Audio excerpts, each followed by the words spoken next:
ada amalan yang kalaupun waktu itu kita gunakan untuk melaksanakan istirahat, atau bahkan sekalipun kita dalam keadaan mager, malas gerak, tapi insya Allah waktu itu tetap bermanfaat, kita masih bisa melaksanakan amal soleh, dan Allah Subhanahu wa Ta'ala berikan pahala yang besar kepada kita. Amalan yang dimaksud adalah dengan memperbanyak zikir kepada Allah Subhanahu wa Ta'ala dan banyak membaca sholawat kepada Rasulullah Muhammad Sallallahu Alaihi Wasallam. Ada sebuah hadis yang disampaikan oleh Rasulullah Muhammad Sallallahu Alaihi Wasallam. Kata Nabi, arba'un man u'tiyahunna faqad utiya khairad dunya wal akhirah. Ada 4 hal yang kalau seandainya keempat hal ini diberikan kepada seseorang, maka dia akan mendapatkan kebaikan di dalam kehidupannya. Salah satu di antara keempat hal ini adalah lisanun dzakirun.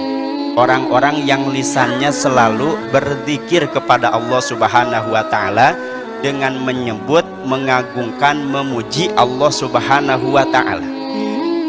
Bahkan orang yang memperbanyak zikir kepada Allah itu adalah merupakan bukti kecintaannya kepada Allah Subhanahu wa Ta'ala.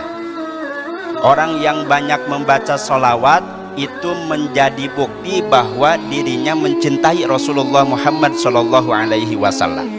Karena dalam sebuah keterangan, man ahabba syai'an kathura dzikruhu. Barang siapa yang mencintai sesuatu, maka dia akan banyak menyebutkannya. Kalau seandainya benar kita mencintai Allah, kalau seandainya benar kita mencintai Rasulullah Muhammad Sallallahu Alaihi Wasallam, maka pasti kita akan memperbanyak zikir kepada Allah, kita akan memperbanyak sholawat kepada Rasulullah Muhammad Sallallahu Alaihi Wasallam. Rasulullah Sallallahu Alaihi Wasallam bersabda, Subhanallah walhamdulillah khafifatani fil lisan wa thaqilatani fil mizan.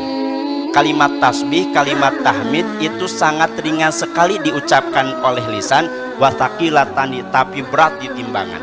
Artinya Allah berikan pahala yang besar bagi orang-orang yang melaksanakannya. Kalimat yang dimaksud subhanallah wa bihamdihi subhanallahil azim. Bahkan kalimat ini adalah habibatan ila rahman, kalimat yang dicintai oleh Allah Subhanahu wa Ta'ala.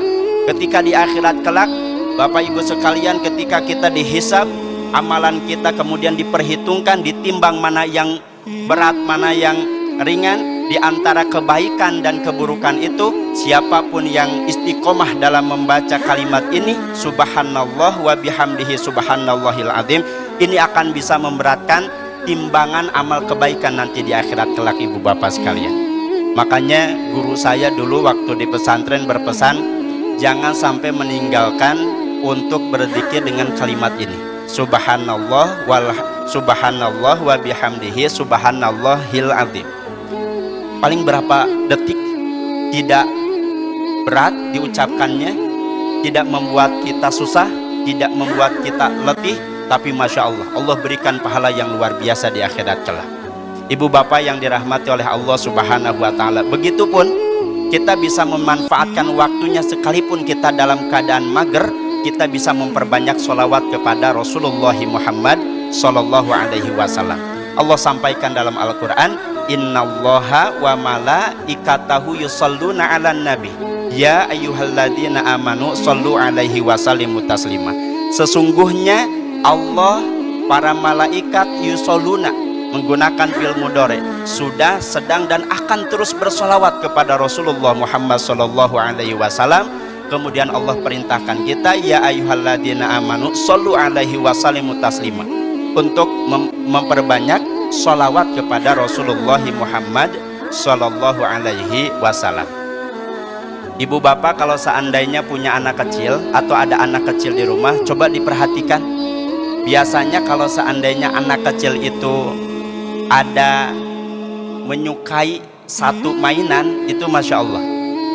Jadi nanti setiap menjelang tidur, mainannya nanti pasti ditanyakan. Bahkan sampai kemudian dipeluk mainannya, diajak tidur. Nanti bangun dari tidur, itu yang pertama kali ditanyakan biasanya mainan saya mana. Saya punya anak, ibu bapak sekalian, ada mainan yang disukainya. Setiap menjelang tidur selalu ditanyakan, bangun dari tidur pasti yang ditanyakan itu. Kenapa bisa begitu? Karena ada kecenderungan untuk menyukai mainan itu. Maka kalau seandainya memang benar kita pun mencintai Allah, kita pun benar mencintai Rasulullah Shallallahu Alaihi Wasallam, ibu bapak sekalian, harusnya menjelang tidur yang diingat adalah Allah, yang diingat adalah Rasulullah Shallallahu Alaihi Wasallam. Harusnya sebelum tidur kita banyak berzikir, sebelum tidur kita pun membaca sholawat kepada Rasulullah Muhammad Shallallahu Alaihi Wasallam. Begitupun ketika kita bangun dari tidur, harusnya yang diingat adalah Allah, harusnya yang diingat adalah Rasulullah Muhammad Sallallahu Alaihi Wasallam. Assalatu wassalamu alaika ya Rasulullah, assalatu wassalamu alaika ya Habiballah, assalatu wassalamu alaika ya Nabi Allah. Itu bisa kita lakukan ibu bapak sekalian. Menjelang tidur, bangun dari tidur, kita bisa memperbanyak membacanya sebagai salah satu bukti kecintaan kita kepada Allah, kecintaan kita kepada Rasulullah Muhammad Sallallahu Alaihi Wasallam. Siapapun yang memperbanyak zikir, siapapun yang memperbanyak sholawat kepada Rasul, maka janji Allah dalam Al-Quran, ala bidzikrillahi tatmainnul qulub, ingatlah hanya kepadaku hati kalian akan jadi tenteram. Hanya mengingat kepada Allah, kita semuanya akan diberikan ketenangan. Karena kita yakin Allah Dat yang maha segala-galanya, Allah Dat yang maha kuasa, Allah Dat yang maha tahu yang terbaik untuk kita semuanya. Sehingga manakala kemudian kita serahkan semuanya kepada Allah Subhanahu wa Ta'ala, kita yakin, kita ingat kepada Allah, maka insya Allah betapapun ujian masalah yang kita hadapi, tetap saja Allah berikan ketenangan kepada kita semuanya. Oleh karenanya ibu bapak yang dirahmati oleh Allah Subhanahu wa Ta'ala, ini yang bisa kita lakukan, karena setiap amalan akan dicatat oleh Allah Subhanahu wa Ta'ala sebagai amal soleh. Sehingga manakala kita dalam keadaan istirahat atau kita dalam keadaan mager sekalipun, itu kita bisa kita lakukan. Banyak berzikir, banyak membaca salawat kepada Rasulullah Muhammad Sallallahu Alaihi Wasallam. Mudah-mudahan kita diberikan kesempatan oleh Allah, diberikan kekuatan, kemampuan untuk bisa melaksanakannya, sehingga kita termasuk orang-orang yang mendapatkan kebaikan, baik itu di dunia ataupun di akhirat. Setiap waktu yang kita gunakan tetap menjadi waktu yang bermanfaat. Allah berikan pahala yang besar kepada kita semuanya. Mudah-mudahan ada manfaatnya. Kurang lebihnya mohon maaf. Assalamualaikum warahmatullahi wabarakatuh.